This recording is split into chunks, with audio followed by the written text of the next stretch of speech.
Okay, well, welcome again, everyone. We're happy that you're joining us today for our professional development series towards inclusive accessibility in libraries, expanding possibilities for all ages and abilities. Going forward, as we talk about this series, we'll refer to it by its acronym, TIAL, or TIAL, as a shortened form of our series title.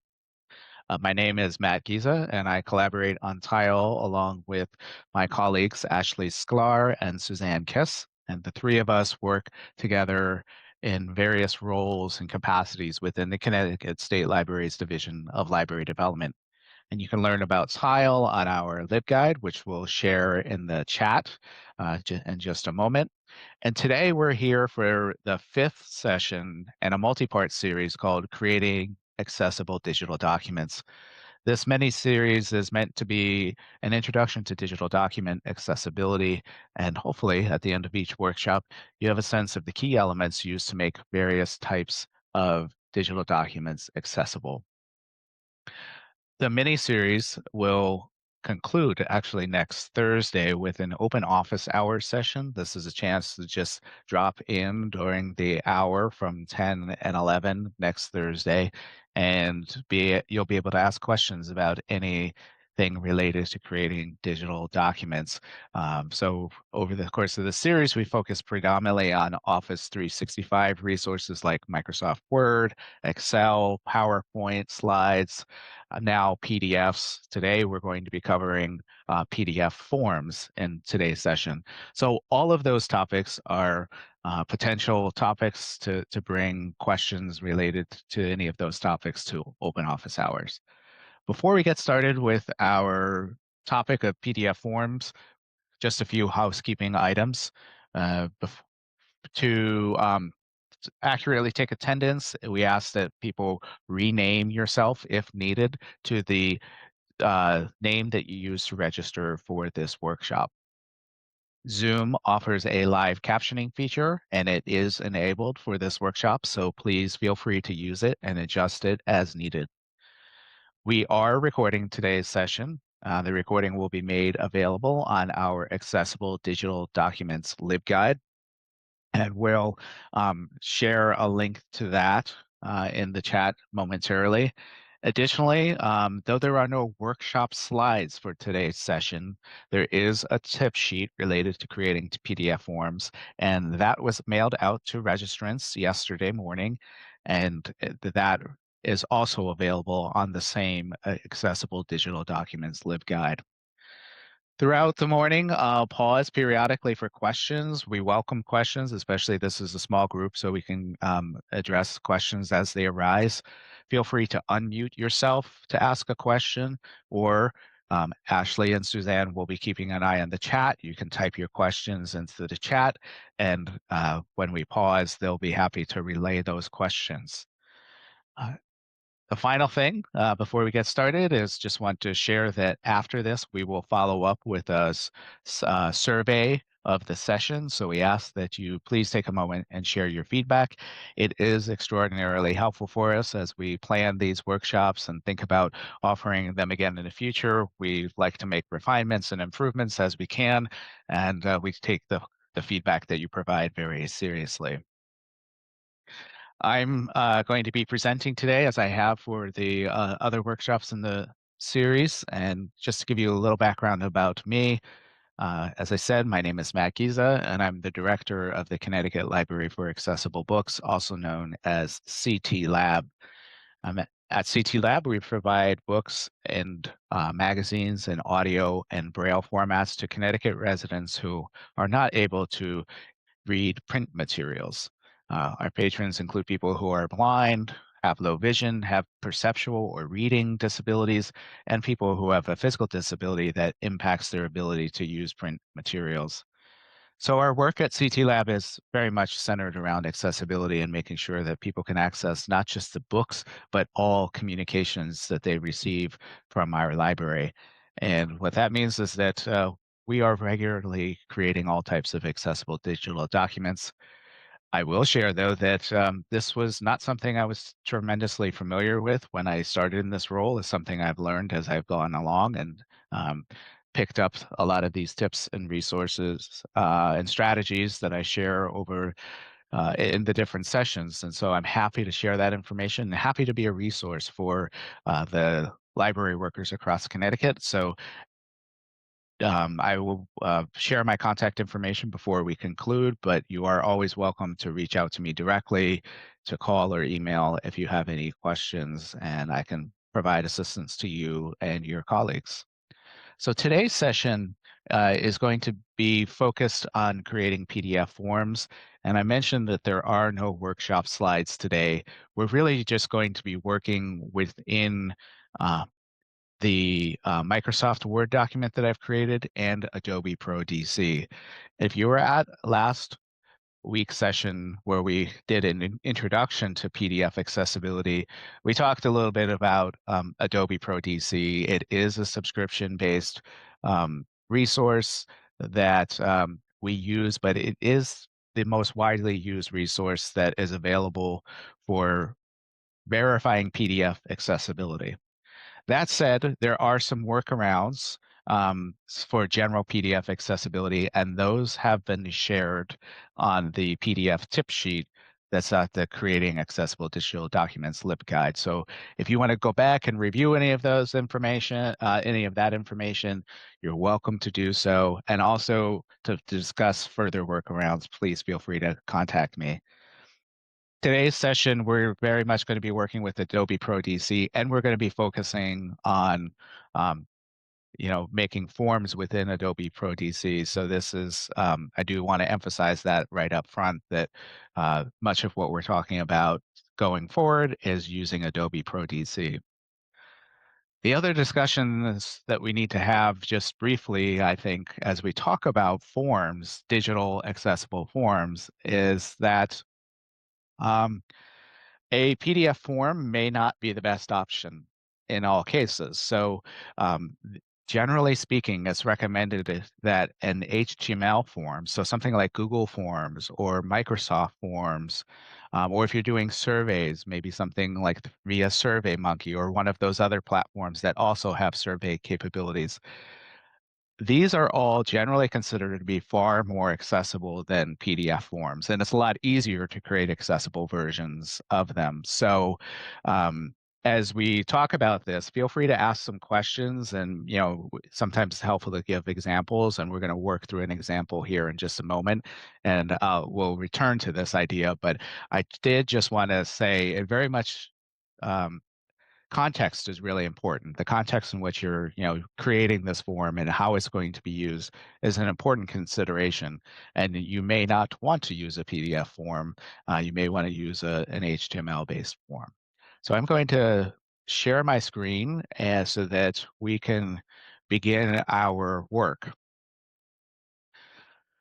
Can somebody just either unmute or give a head nod or something to acknowledge that you can see the Microsoft Word document on my screen?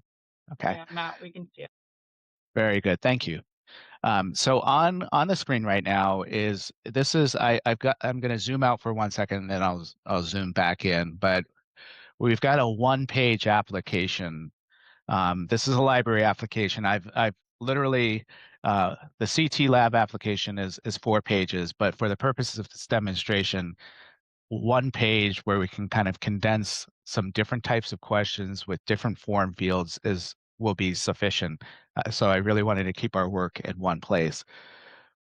Like general PDFs, we want to start with an accessible source document. And in most cases, that's probably going to be Microsoft Word. So if you've attended some of the other sessions or are familiar with what we're talking about when we create source document, we're doing all of the work to make the document as accessible as possible, all of the different elements like alt text and use of headings and proper formatting of lists and considering things like color contrast and all of those elements. We're doing that here in the source document. Um, if you need a little review, we do have a page on the LibGuide for Microsoft Word documents and creating accessible Word documents. The slides, the recording, and the tip sheet are all available on that page, so you can always refer to it if need be. I've taken, for the purposes of time, I've taken the liberty of making sure that this is an accessible source document. So we are starting with an accessible Microsoft Word document. But I do want to note a couple of things that are happening here that we can do in our source document that will help us when we go into Adobe Pro DC and begin making forms. One of them is that there is a feature in Adobe Pro DC that I will show you that allows you to automatically create form fields. And the auto detect feature for Adobe Pro DC works a lot better if there are some clues in the source document so that when it runs that auto generate the form fields, it will tell it, okay, this is meant to be a text field. And for text fields, having a line, and to create these lines, I just use the underline feature in um, the font setting here. So I just used underline and then hit the tab key to create the line after last name, first name, middle, and so forth, and all of these. So that was how I created these lines. Just use the underline feature and then tabbed to create my line. So that is one thing that we can do that will help out. If you don't do it, or aesthetically you don't like the look of this, you're going for a different feel and you don't have underlines, that's okay. I will show you how we can still add form fields. It just may not be detected in the auto generate form fields. The other thing we can do is that this auto generate form fields or auto detect form fields feature in Adobe Pro DC will pick up on checkboxes. So I've got a list here, and I'll zoom in a little bit. So I formatted this as a list. I can tell that because here in the paragraph window, my bulleted list icon is grayed darker. So that's telling me that it is a properly formatted list. But what I did was I changed the icons for the list. Instead of being round solid bullets, I did open squares. So this is something that you can do here in the source document that will help the Adobe Pro Forms auto detect form fields feature determine, oh, I'll create checkbox fields now. Um, so that was just a couple of things. This other space down here is a blank space for somebody to fill in a list of their favorite books, authors, or literary genres. So um, we'll see how this plays out in the auto detect feature. So, any questions so far before we actually go into convert this to a PDF and begin working on in the Adobe Pro side?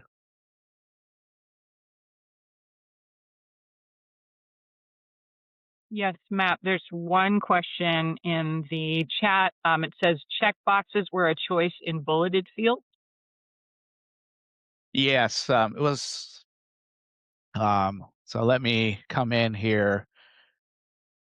So you may have to come in under the bullet library and define new bullet, where you can then um, come up with and choose the different symbols here in this window. So this is how I created that. So it's just a bulleted list, but I chose this rectangle or square symbol to mimic a checkbox. So that's how I accomplished that.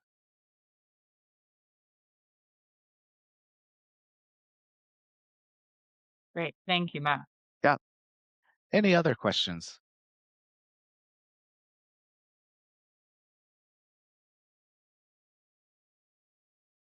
Okay. Well, so what I'm going to do now is, just as a refresher, I'm going to go ahead and I'm going to save this as a PDF. There's two different ways. I can go to File, save as Adobe PDF, or I can, if I have Adobe Pro DC installed on my computer, it will add this tab here for Acrobat in Word, and I can choose the Create PDF button. So either one works. They're both going to do the same thing. It's going to ask me, where do I want to save this? I'm just going to go ahead and save it, and it is going to generate that PDF for us.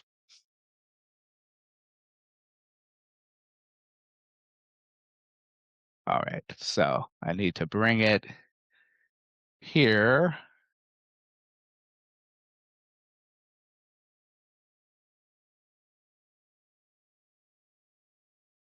Okay, is the PDF showing okay? Oh, I think, No, it looks like that's I think it's still the a Word doc. uh, yeah. Yeah. okay, give me a second. My laptop just went black. Um, so and my mouse went away. So I think I just need to go in and open that again. I think it just the PDF crashed on me. So let me try this again.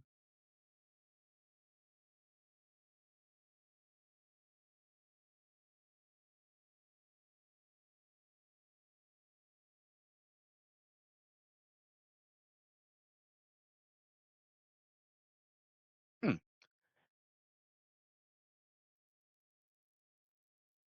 Okay, there we go. Is it showing? All right, I Yes. apologize for that. It was things were going a little crazy here for a second.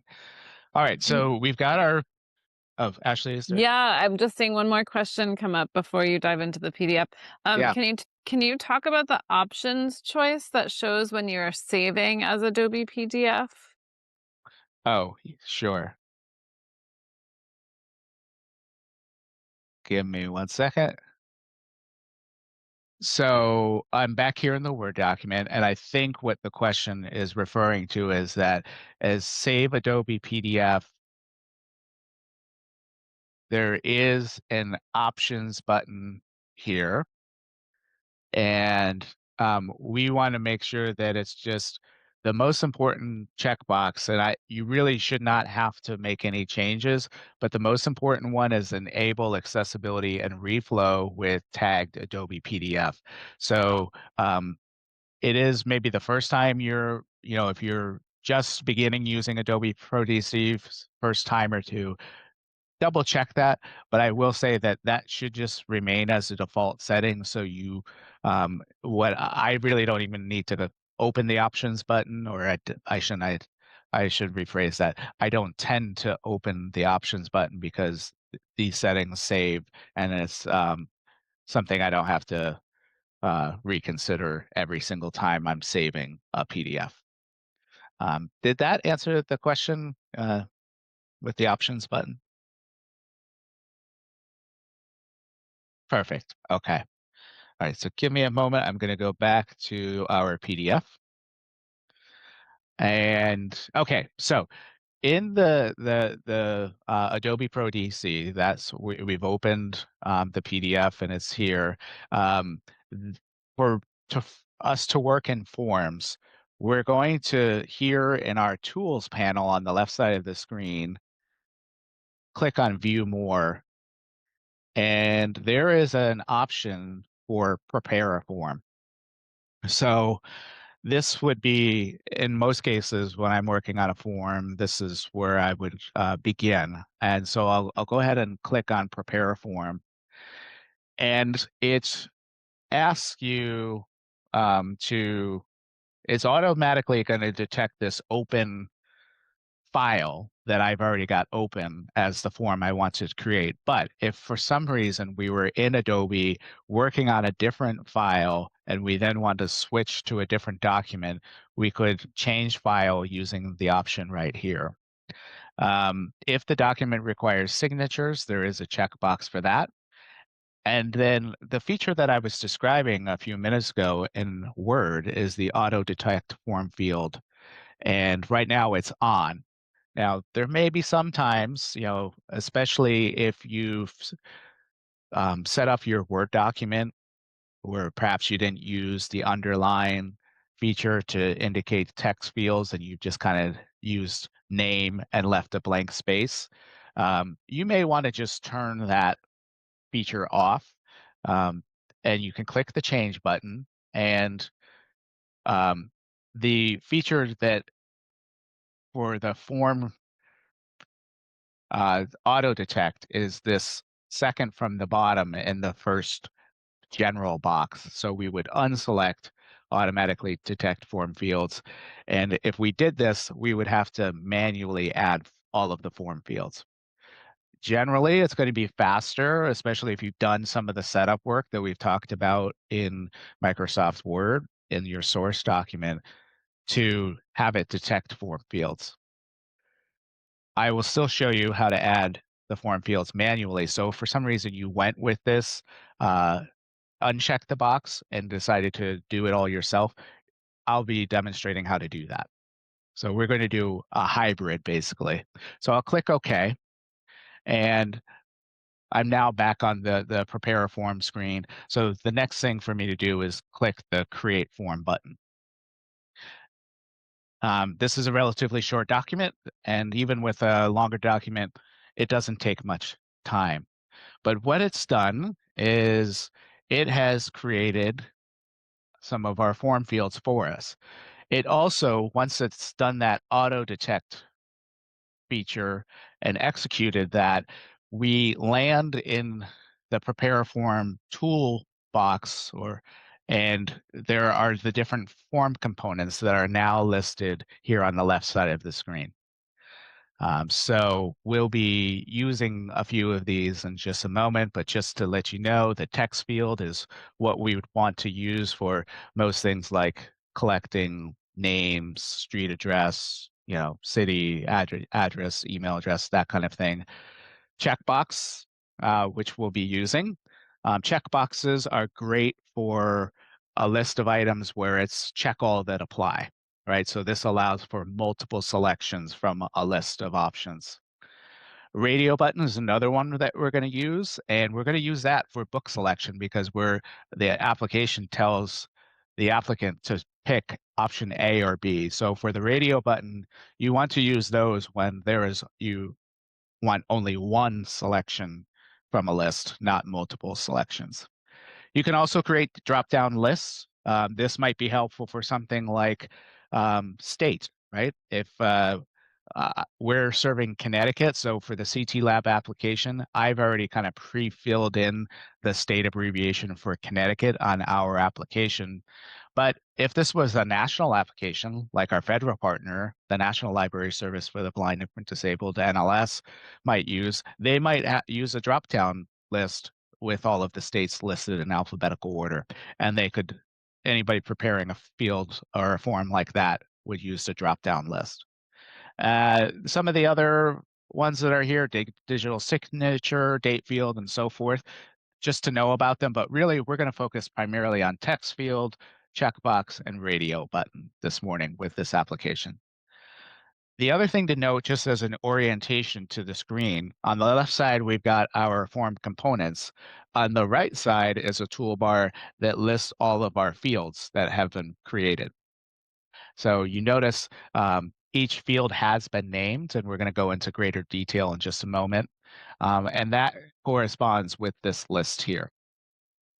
If for some reason these are out of order, um, then we can always just drag and drop the form fields into the order that we would want. Now, I want it to be city county, so I just need to quickly reset that order back to the proper order. So this is pretty good. Notice, though, I mentioned we had this blank space that we want to collect information. There is no form field because we didn't have some sort of visual indicator that the auto detect form field feature would pick up on and clue in to create the form field. So this is one area that we're going to have to manually enter a form field. So let's get to that. The other thing, I'm going to zoom in. Does this seem like a good size right now on the screen, or should I go a little larger? Good. Okay. The other thing is, it's kind of hard to tell. I'm going to zoom in even further, but here under book selection, it added checkboxes and not radio buttons. So we're going to have to fix this. and change these to radio buttons. Okay, so we'll just start at the top of the form and work our way down and make a few changes as we go along. So I'm going to zoom out just for a second. Starting here with our first form field, there's some additional things that we need to do, even though they've created the form fields. So you can, with each of these form fields, once there's this box here, you can either double click on the form field, and that's going to open up the text field properties box. Or you could come over, I'll just close this for a second. You could come over, find the field in the list of fields panel, and right click on the form field and choose properties. Both get you to the same place. Um, so we have in this text field properties box, we have a few different tabs. Most of the time, we're going to be working on just a few of the tabs for most forms. We'll start with general. Here is where we could rename the form field. So if we wanted to add something like last name, to make that a little less ambiguous, we could add that. The other thing that we absolutely must do is add a tooltip. And the reason why we need to add a tooltip is that when somebody who is using a screen reader interacts with our form, they're going to hear the text for last, but then when they hit the form field, they need to have some information to understand what this form field is. It is not going to read the name of the form field. It's actually going to read the tooltip. So something like, sorry, I need to go back here. So something like enter applicant's last name. It's simple, it's direct, but it provides clear instructions for what somebody should do with this form field. I'm also going to uh, copy and paste enter applicants, or just copy it right now, because I'll just reuse this as we go through the other form fields and add this into the other tooltips for the other fields. So for enter applicant's first name, I'm going to have to just paste this into the tooltip and make those adjustments. Let's just explore a couple of the other property under the appearance. This is where if you wanted to set a specific font size and a specific font that will appear inside the form field when somebody's completing the form, you can set that up in the appearance. Position, this allows you to adjust things like the size of the boxes. Now, notice all of our text form fields are uniform.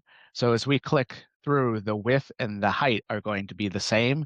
If we wanted to adjust this, though, we could do that here and adjust height and width if we wanted to make our box a little larger, a little smaller.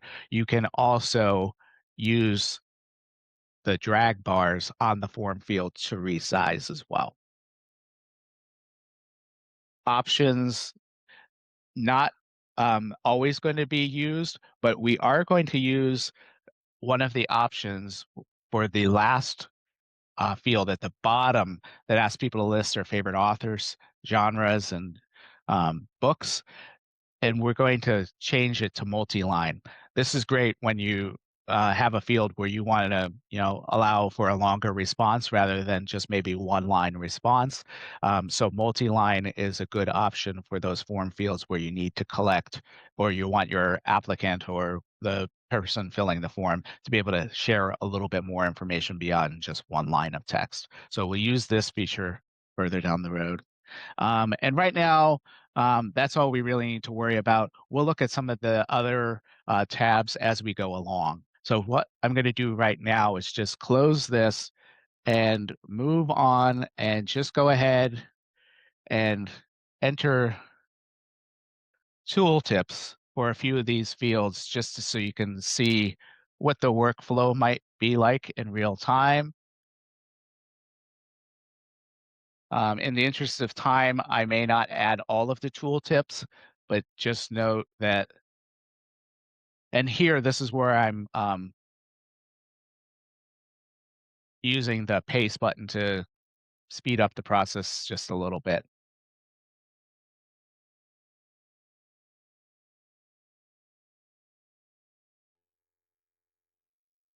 And I might change the tooltip to as, and it's okay to tell them we want this specific format.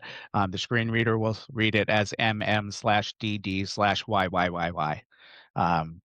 So that is a common feature in creating forms, and will work with the screen reader.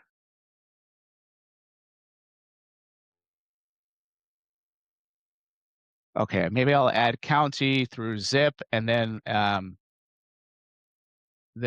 of stop to move on to another part of the form, and we'll add a little bit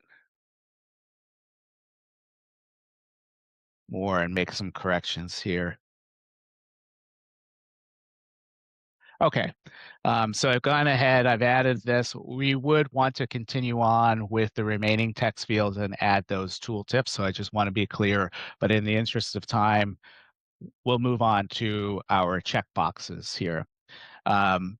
So with the checkboxes, we can do the same thing. We can either double click, and I'm going to zoom in just a little bit more so we can really see the size of the text box or the checkbox here.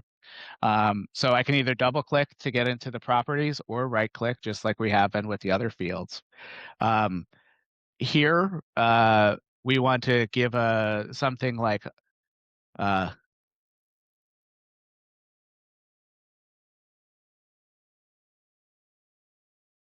I'm typing in check to receive communications in large print format by mail.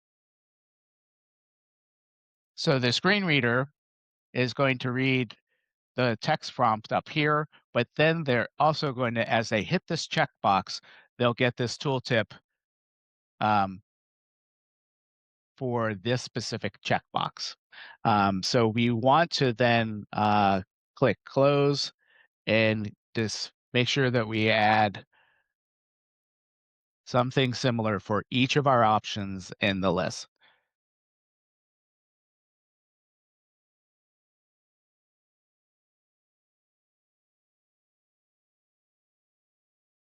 And I won't clean it up too much, but for the purposes of demonstration, I'm copying here, and notice how we have an email field up here, and so it gave us email 2 as the name. We might want to give it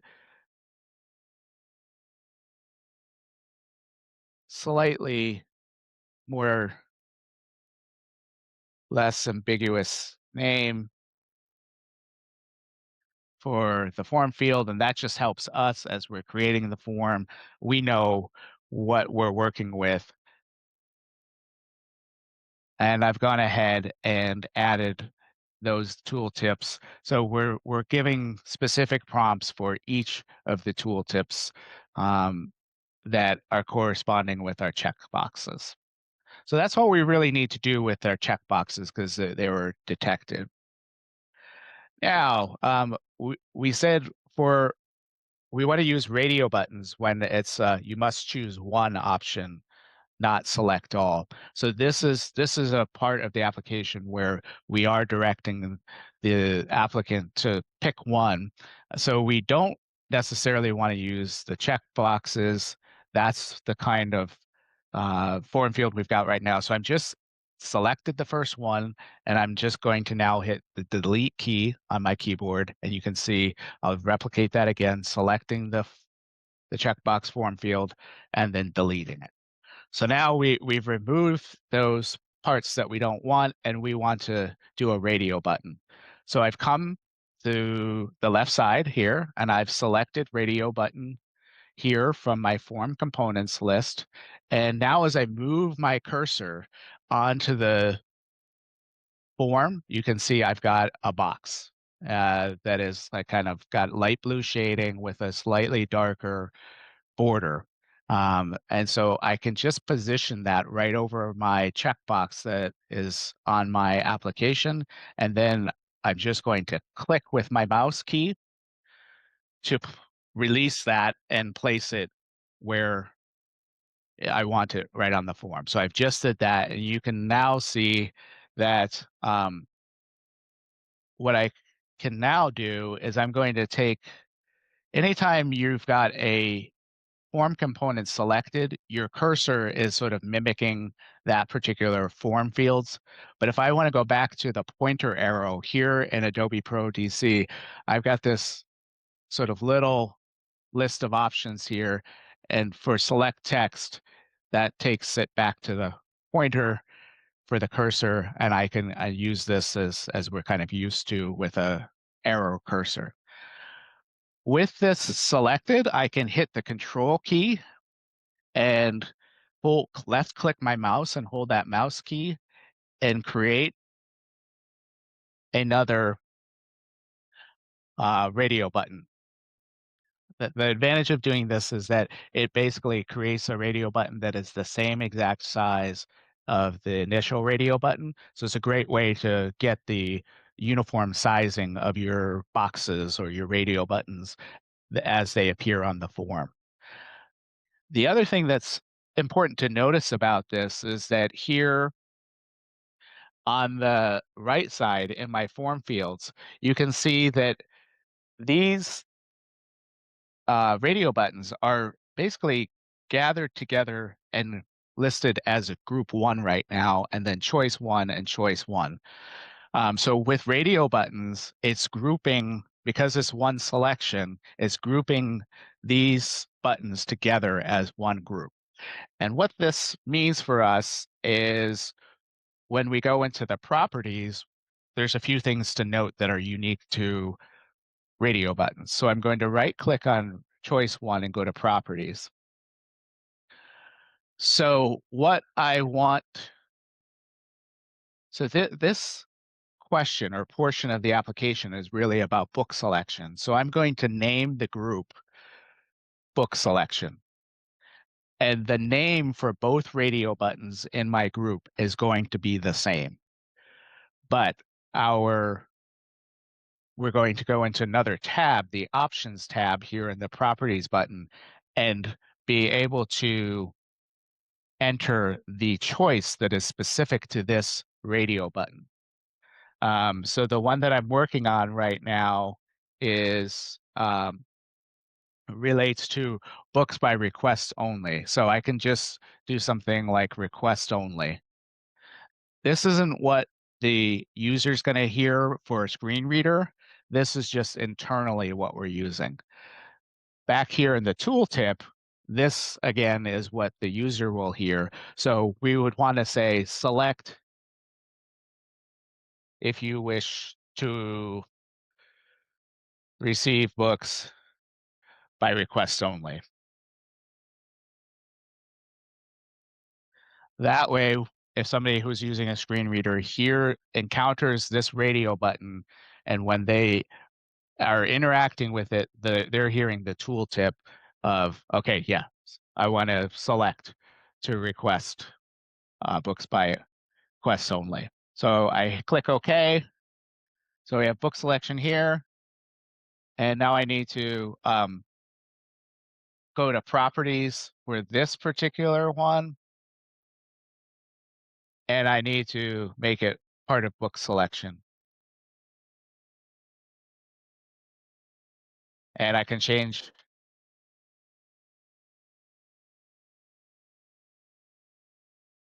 what it should allow me to do is I might have to close the.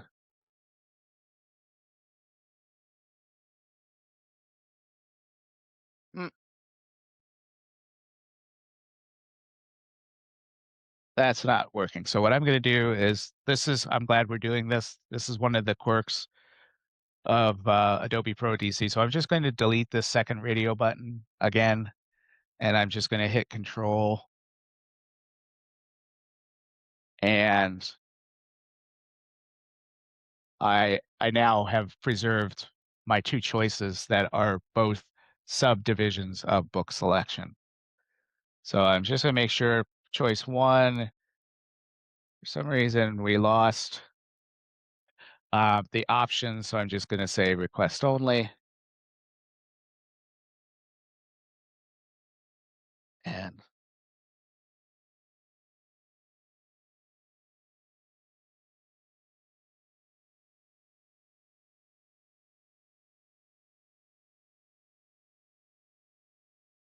re-entering the select to receive books by request only. Okay. Now I should be able to come back here. Notice both of my choices, both radio buttons, have the same name. Option B is just needs to be changed in the tooltip field. So we're going to say to receive, select to have books selected for you by the library. And I need to go to the options tab and say select books for me or something like that, just so that they're different. And then I can hit close. So now I've got two radio buttons and they've set up properly with a tooltip and the two different choices identified and outlined in the properties box. I've just thrown a lot and haven't paused for some questions. So I think this is a good spot to pause for some questions. Yeah, we do have a couple of questions, Matt. So, first, and this was a little bit ago, so I don't know if this was in reference to a particular aspect of the form, but does capitalization of a word make any difference to a screen reader? Typically, no. But where you can get in, where it can be helpful to have capitalization is if you're doing something like a hashtag or an email address or a link where words are combined together into one string. And if you capitalize the first letter, this is often referred to as camel case if you want to do a little bit more research on it. But essentially, what camel case is doing is you're capitalizing. For instance, if we smushed book selection together without a space between it, a screen reader would be able to tell that the it would read it as book selection, even though there's no space, because the capital B has been capitalized and S has been capitalized. If we had both the B and the S in book selection lowercase, the screen reader may not be able to detect that these are two separate words, and it might come out sounding a little strange to us, depending on the word and how many words are smushed together. But in the context of this kind of like an application that we're viewing here on the screen and using capitalization as we have, you won't usually see much distinction from a screen reader based on capitalization. There are buttons that a screen reader can use to select and tell me more about the text on the screen, and so a user that was curious could get that information about capitalization, but it wouldn't necessarily announce capital book, you know, book selection with B capitalized or anything like that. And then it looks like there's a question about the placement of checkboxes and radio buttons. Chris, I don't know if you want to Sure. unmute. Yeah. So while observing all the work that needs to be done to put the information in the checkbox or in the radio button, Hmm. um, I kind of wonder about just it introduces all this redundancy with the text itself, which Hmm. follows the box. And I'm just Right. wondering if you could put the check boxes at the end or the radio buttons at the end, because it seems like the screen reader's going to read the box, then it's going to read the text again with the same information, right? So Yes. I'm a Yep. little, so I had this question myself, like trying to do these forms. Um, is the redundancy, um, useful for some reason, or is it just to conform to people who are used to having the boxes on the left? And then if you put them on the right, which I guess would be unusual for fully sighted folks, Right. if you tab them over to make them look visually, graphically good, would those spaces create an issue for screen Yeah. readers? Yeah. So yeah, you're sort of asking 2 or 3 questions here, and they're great questions because so to answer the question related to redundancy, that's a great question. Um, Redundancy in the case of forms can be good when we're making accessible forms because we don't know how somebody is going to interact with the form when they're using it. Some people are going to interact with it. I'm going to zoom out just for a second. Um, where they're basically tabbing through or working their way through, and they would hear last, enter last name, first, enter first name. And so they're literally going line by line, and they're hearing both the text and the form fields tooltips announced as they navigate through that list. Other people are going to take advantage of resources or a feature of a screen reader software. Most of them, especially for those that are installed on computers or laptops, have a form component where you can enter into a special menu, and it's just going to list the form fields. And they're only going to be relying on the tooltips as they navigate. So that's why the redundancy can be good, is because we don't know if a screen reader user is going to go through use the first method that I described, or if they're going to um, you know, use that sort of forms feature of the screen reader. And that in that case, it's sort of stripping away a lot of the other text that we see on the application, and they're relying solely on the form tooltips that we've added for each of the field. So I would argue in that case that the redundancy is good because we just don't know how each person's going to interact with it. In terms of the placement of the boxes, that's an excellent question, and that's where we're headed next. So, and we actually control that in the tagging. And in most cases, and we'll see this, but what we're going to do is we're going to set it so that the form field tag for these text fields appears after the text that we have on the screen, but the checkboxes and the radio buttons appear before the text on the screen. Now, you could choose the placement, but all we're doing is we're just manipulating the form fields and the tags panel, which I'll show you. So if this sounds a little unclear or esoteric right now, we'll have a demonstration of that shortly. So that would be my recommendation, is that you'll control that part of your question using the tags panel. Yeah. But great question, Chris. Appreciate that. Any other questions? All right, so I'm noticing time. So what I'm going to do real quick is we need a text field down here for this last part. So I'm going to quickly select text field and add form components on the left.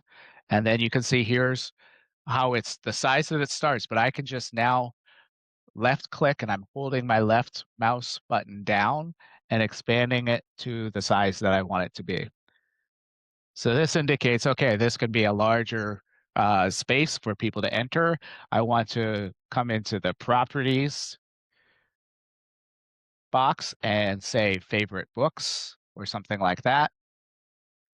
And list your favorite book titles, authors, or genres here.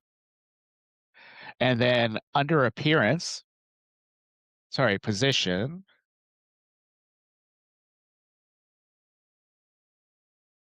Oh, hold on. I was out of the properties box for the favorite books text field.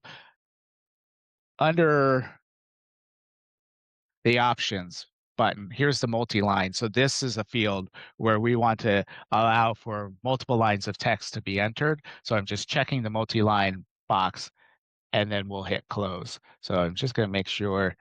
For some reason, I think I'm ended up in the field for, yeah, it gave us a new group name here. Um, for the purposes, I'm just going to leave this purposes of time because we want to get to tagging.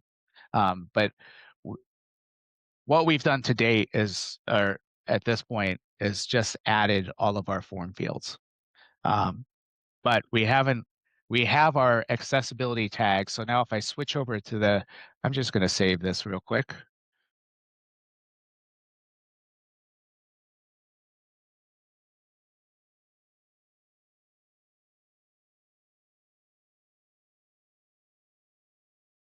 All right, so I've saved this. I want to switch over to the tags panel.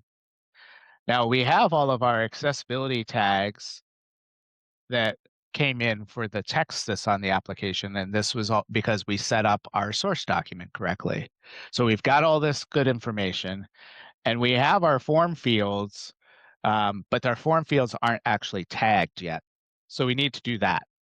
So this is a tip that I just discovered recently. When you're adding your form tags in the tags panel here, use this chevron button and click on it to sort of collapse the tags panel. And then that being done, you can come to the top right corner to the three dots, and there is a find option. So we're going to select find. And from this find element box, we're going to, in the drop-down menu, choose unmarked annotations. And we only have a one-page document, so search page will work. But if it was a multi-page document, you would want to select the search document radio button. So we're going to say find. And you can see what it did was we now have this sort of pink purple outline around the first form field, the last name form field on our application. I'm going to click the tag element button, and it asks me what kind of tag. And this is a form tag. So from the drop-down list, I'm coming to form, and I'm going to hit OK. This is essentially an auto tagging process, though it requires a little setup at first. Now, notice it automatically, as soon as I hit OK, it has now moved to the next form field. So our outline, that pink purple outline, is marqueed around the first name box. So I can now just say tag element, and it's a form element. So I can just hit enter repeatedly or left click, and I'm working my way right down through all of our form fields and tagging them over and over again as form fields.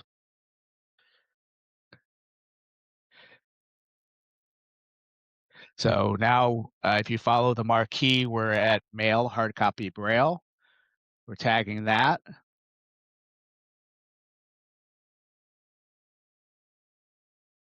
Okay. I'm not going to tag this automatically. I'm going to show you how you could manually tag it if you needed to, just so you know there is an option or a method for doing that. So I'm just going to hit close. And the last thing that we need to tag is this favorite books option. So I'm going to leave the prepare form by clicking on this back arrow, and I'm going to go to prepare for accessibility from my all tools list. And now I'm going to fix reading order. So with the fix reading order box open, my cursor now becomes a crosshair, and I can left click my mouse and drag with the crosshair to marquee the field. And I need to, I think, move this box out of the way in order for me to grab this. Okay. So now when you marquee, you need to go a little bit bigger than the actual field. So you can see that the space that I've kind of dragged is larger than the form field itself. Now you can see when I release the left mouse button, we've marqueed, and we can tell it's marqueed because the pink outline.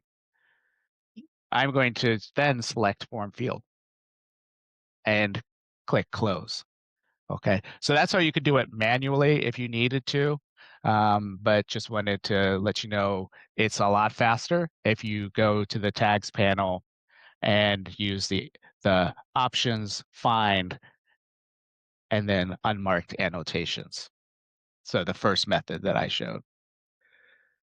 Okay, so now if I come back to this tags panel, look, we've got our document, and then we've got all of these form tags. So if I select the first form tag, you can see the last name is marqueed, and I can also just hit the chevron and it tells me the name of the form field right here, last name.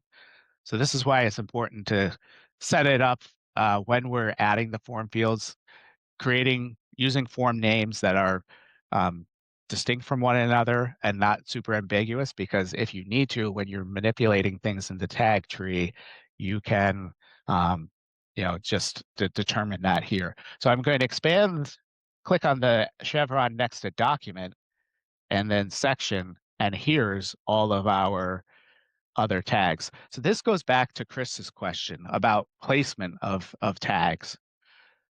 So I think so this is an empty p tag from our last session. We can just remove that by right-clicking on the tag and saying delete tag. And now here's the first one. Now I've actually got last, first, and middle all in one tag, and I actually want them to be separate. So I'm going to highlight first, and then right-click on the p tag and say create tag from selection. Notice what happened here. Our list is now last, middle, first. So the proper order is last, first, middle. So I just dragged them into the proper order, and that's how I want that to look, right? So now I have this last name form. So that is going to go right after the last.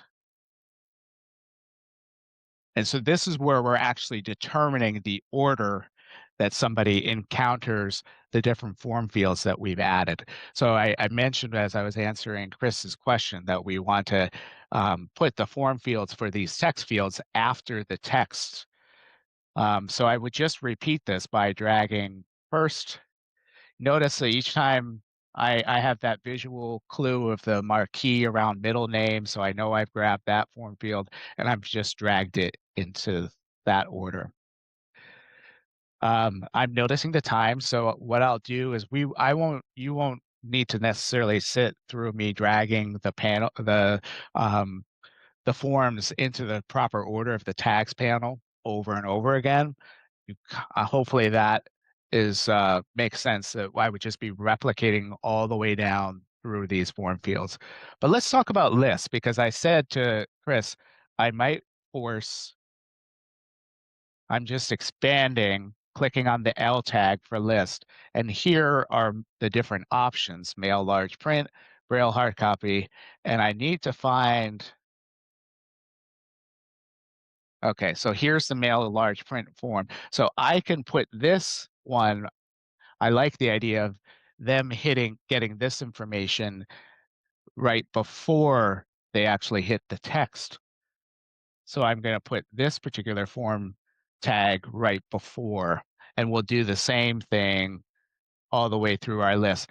Now I'm just placing it within the sort of tag structure. I'm putting it at the same level as the corresponding text tag, okay? It did the same thing up here. Notice that we're inside this first P tag, and they're all, the form and the text labels are all at the same level in the tags panel hierarchy. Next step, folks, it's 11:01, so if you need to leave, I understand that this, folks might have other meetings or desk schedules that they're getting to, so feel free to sign off. Know that we are recording. The recording will be posted to the LibGuide, the Accessible Digital Documents LibGuide. So if you need to come back, review any of this, but also if you need to leave, feel free to leave now, and know that we'll wrap up and you can view the recording for anything that occurs after you sign off. But really, the next step would be to run the accessibility checker, just like we did in the last session. So we would come back under the Prepare for Accessibility Tools panel and check for accessibility. Now I'm not done, so we're going to encounter some errors, and that's great because in this case, it'll be a good illustration that if you encounter any of these errors, that there are some things that that you're still working on, or that the checker will flag these things for you in case you forgot a step that we've talked about. So under the accessibility checker options, I'm leaving everything checked as is and clicking Start Checking. So under Forms, there's one issue, and there's a field description that failed. I think I forgot to enter what they are calling a field description is a tooltip, and because of time, I had a little hiccup with the form field when I added that, and the tooltip's kind of getting out of order with the previous form field. So that is what's happening here. So to fix this, I would just go back into the properties of the form field and just add the tooltip. That's the quick fix for that. After I've done that, if I wanted to confirm that I've resolved that issue, I could come back into the accessibility checker report here in the right side and click check again. And this should disappear once I've made that correction. There's something related to the tab order. This is a common thing with forms. The good news is you can right click and say fix, and this does it for you. So it's going ahead and we get tab orders set to match the structure order in all pages successfully. So what that is saying is that when somebody tabs through the document, the tabbing order is matching the tags panel. Now, I showed this for the person's demonstration, but we know we're not done with moving all of our forms tags. So we would want to hold off on doing the tab order, fixing that until we know or we think we've got all of our tags in the tags panel arranged in proper order. And then the only other thing that we notice are the usuals for the accessibility checker. We're always going to have color contrast be flagged by the accessibility checker, and that requires the manual check. And we're always going to have the logical reading order, and we can check that again by coming into the tags panel and starting at the top of the document and using the down arrow of our keyboard to navigate down through the document. This is mimicking the tab order. Now, everything is nested inside of this P tag. So you can see first it selects this entire row, but really as somebody interacts with the screen reader, it's going to say last, then the tooltip for this form field. First, then the tooltip for the first name form field, and on and on. So this is how we're just verifying that the reading order is correct, is we're just watching the marquee as we move down through the tags panel and making sure that it is in the same order that it is for a sighted person on the page. So that's really the content. We went 5 minutes over. I apologize for that, but hopefully this gives you an introduction. Forms with PDFs, you can see that it introduces a new level of complexity to working with PDFs, but with a little practice, it gets a little easier, but I'm here as a resource. Let me I'm going to stop sharing and open the chat so I can share my email address with everybody. Feel free to reach out if you have questions about this or anything related to the um, content that we covered, and for that matter, anything related to creating accessible digital documents. I'm happy to work through questions you have. Um, and are there questions right now in the chat, or folks can unmute themselves?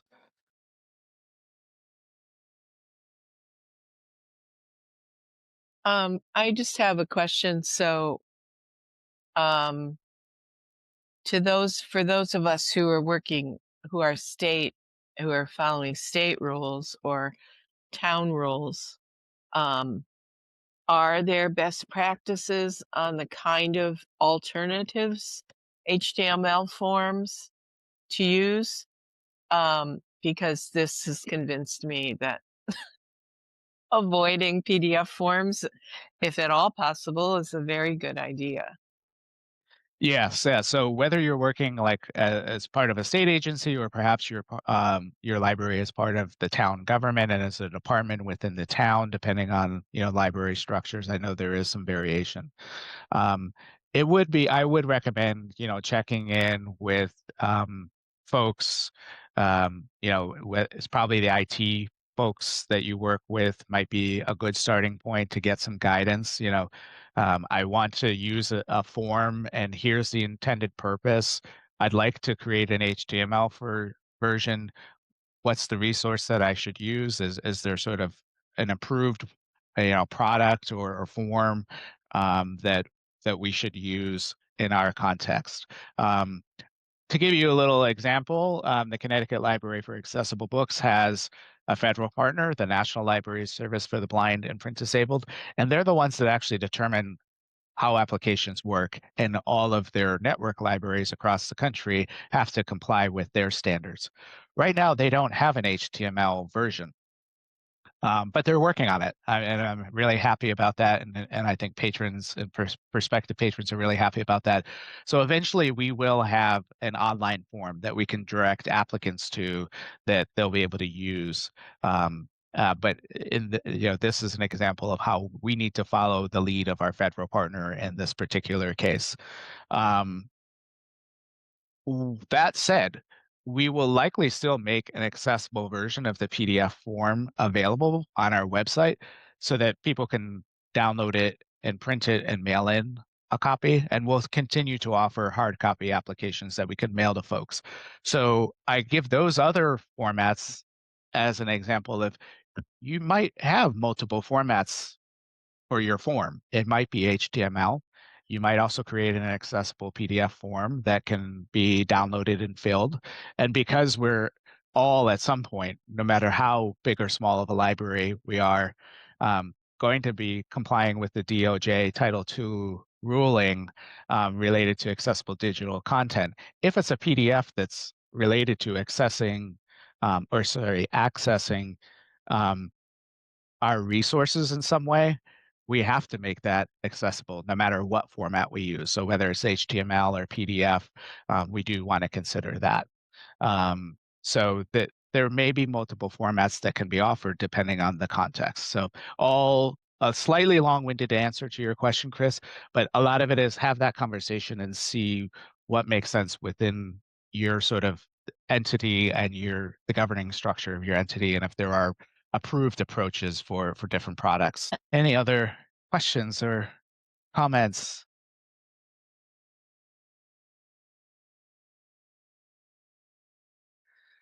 Well, I thank you for everyone for sticking around. I know this is uh, we covered a lot of content in a short amount of time. I appreciate the questions. I'll say it again, please feel free to reach out to me. So I'm happy to serve as a resource for you and your team. Thank you for being here today. I think we've dropped the link to the evaluation in the Teams chat, or sorry, the Zoom chat. So please, if you can, take a moment, let us know how we did today. and we'll get the recording posted within a few business days. Next week, just a reminder, we're going to do the open office hours. So if you're available next Thursday from 10 to 11, we'll be back same time, and it's a chance to ask any questions related to digital content and accessibility, and we'll do our best to answer your questions. So thanks again, and feel free to sign off.